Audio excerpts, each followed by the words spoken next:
Yung Malacanang nga po, after a year ng kanyang panunungkulan, nanawagan na ho tayo. Kasi ho, lumutang yung sinabi ni Tatay Digong dati, na tayo ay merong presidenteng bangag. Nanawagan na tayo ng hair follicle drug test. Pero wala Hindi tayo pinakinggan. Pagkatapos yung mga nakaraang SONA, pinagmalaki, meron daw tayong bilyon-bilyon at 5,500 flood control project. Na ngayon ho, lumalabas, puro ghost project to. Halos lahat. Pero ganun pa man, anong ginagawa ng presidente? Tinatrabaho niya yung hindi niya dapat trabaho. May ibang dapat gumawa niyan. Pero bilang isang presidente, ano po yung dapat niyang gawin? Dapat po, magpalabas siya ng isang matapang at talagang totoo may pananagutang accountability. Kaso wala Di ba po? Tama ba ako mga kababayan? Tama! May accountability ba ngayon? Wala! May nakikinig ba sa ating reklamo? Wala! Kaya po tayo nandito sa Campo Aguinaldo. Dahil sinasabi malinaw ng ating konstitusyon na ang ating general ng Armed Forces of the Philippines, kasundaluhan at kapulisan ay naandyan sila to protect and to preserve, to protect the people and to protect the state. Rampant na po yung pagnanakaw Kahit nga po yung mga kapatid nating kapulisan nandyan ngayon nakikinig. Nasaan na yung kanilang PBB? Binibigay ba sa kanila? Kahit tanungin ko sila, hindi sila sasagot. Pero sa puso nila, alam nilang ginagago rin sila ng gobyernong ito. Tama! Kaya nga po basahin natin ano sabi, General Bronner, the people want to talk with you. Kaya po tayo nandito. Kaya yung mga nandyan po sa social media, ang dami nyo ring reklamo, ang dami nyong kiyaw-kiyaw, ba't wala kayo dito? Ipakita natin ang numero ng mga kababayan natin na gustong manawagan kay General Bronner. Pasensya ka na, General Bronner. Nandito po kami, pakinggan nyo kami. Hindi dapat ang gobyernong magnanakaw ang iyong pinoprotektahan. Hindi dapat pinagtatakpan ang mali ng kasalukuyang administrasyon. Wala na matakbuhan ng taong bayan Yung putang inang kongreso, puro magnanakaw na nandyan. Tama? Tama! Sabihin nyo nga, putang inang kongreso. Putang inang kongreso! Lakasan nyo, putang inang kongreso. Putang inang kongreso! Putang inang senado. Putang inang senado! Putang inang senado. Putang inang senado! Galit na ba kayo? Galit na galit! Bakit tayo nandito, nananawagan tayo ng tulong kay General Bronner? Tama? Tama! Yun ang dahilan. Hindi ano pa man kaya tayo nandito. Kaya yung mga nandyan, magpunta kayo dito, kailangan natin ng numero.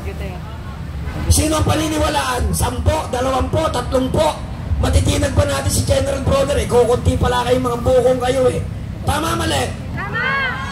Magpunta kayo dito. Alam ko may pasok bukas. Pero hinihingi ng ating sambayanan, ng ating inang bayan, ng ating kabataan, ang inyong sakripisyo. Lumabas kayo.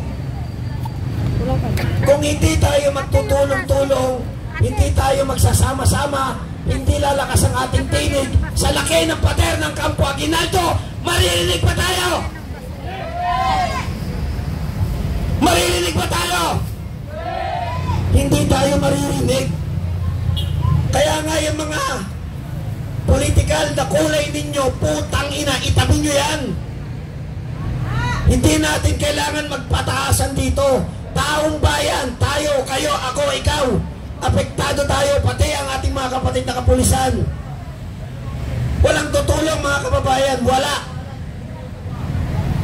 Kaya yung mga iba dyan na nagmamagaling simula kagabi, bakit nyo nilusop ang Campo Aguinaldo? Gonggong! Hindi namin nilusop ang Campo Aguinaldo. Nagpunta kami dito, malinaw ang sinasaad ng aming panawagan ng People's United People's Initiative. General Bronner, pumanig sa bayan, pumanig sa kinabukasan. Isa pa, General Bronner, it is time you support the call of the people. Nagmamakaawa tayo, taong bayan, tama? Tama! Wala na tayong maalalapitan. Mismong ang Supreme Court, mukhang mga duwag na rin.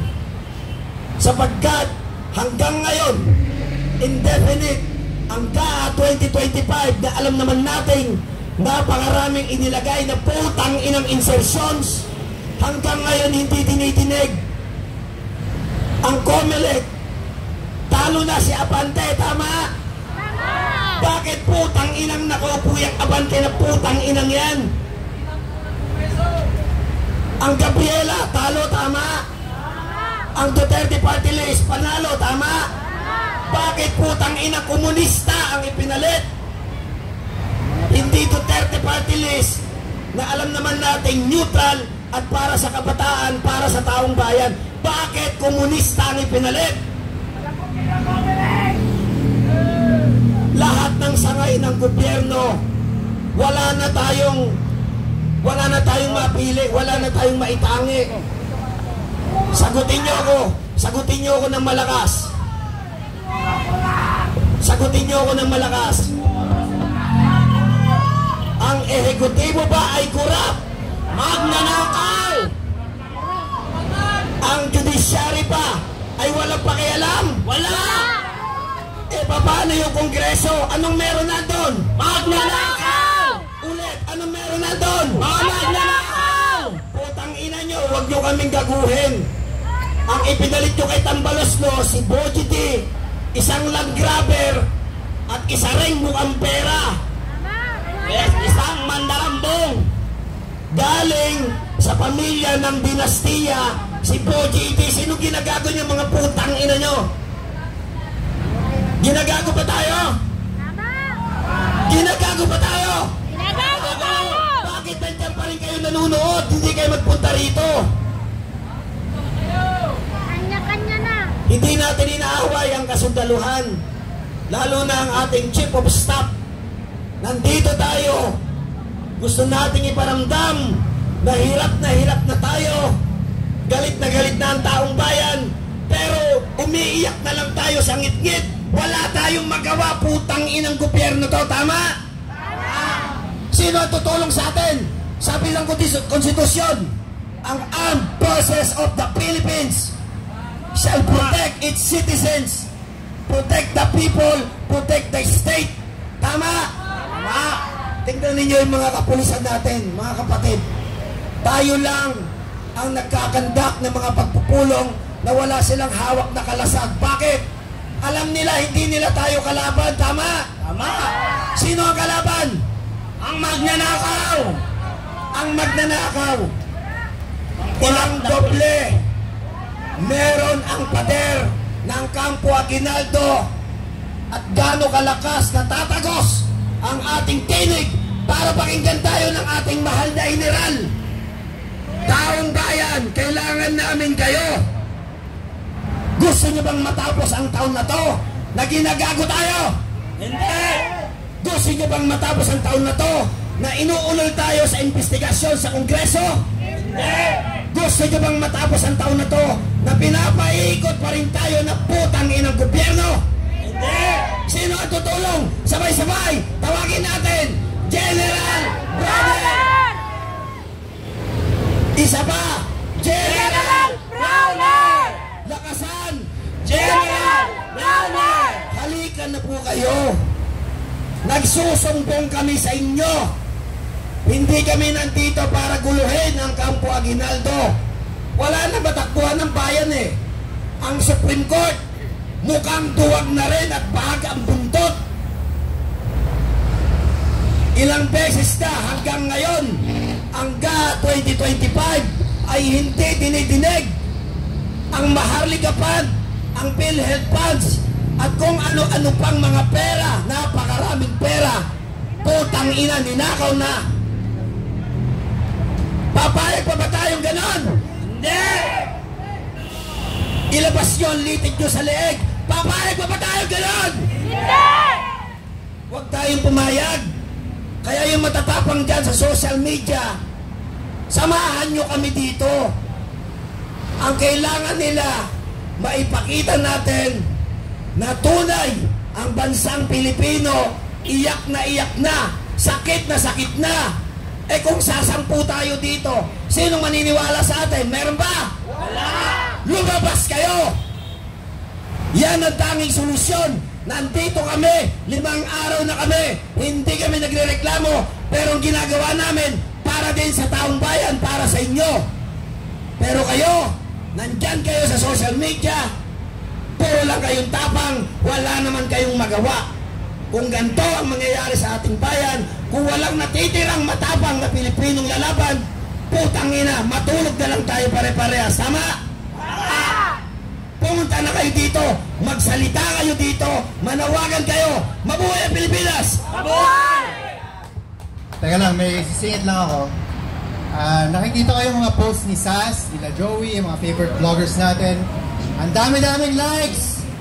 Ano yun, puro likes na lang? Asaan ang pictures? Hindi, nasan kayo? Yung mga puro likes, puro nood ng vlog, puro reklamo sa Facebook, pero wala naman kayo dito. Oh, ano na? Diba? Sisilip lang Puro sila! tayo mabuhay ang Pilipinas sa Facebook. Pero lumabas kayo. Kasi kailangan namin kayo dito. Oh. Ayun lang po. Pasensya na. Bugso lang ng damdamin kasi nakaka-frustrate na eh. Wala karapatan mo yan, kuya, bilang isang Pilipino. Pilipino tayong lahat. Dapat magsasama-sama tayo lumaban. Kung kasi lang Joey. Hindi po ako nakinig. Yun lang po. Salamat. Okay. Maraming salamat, kuya.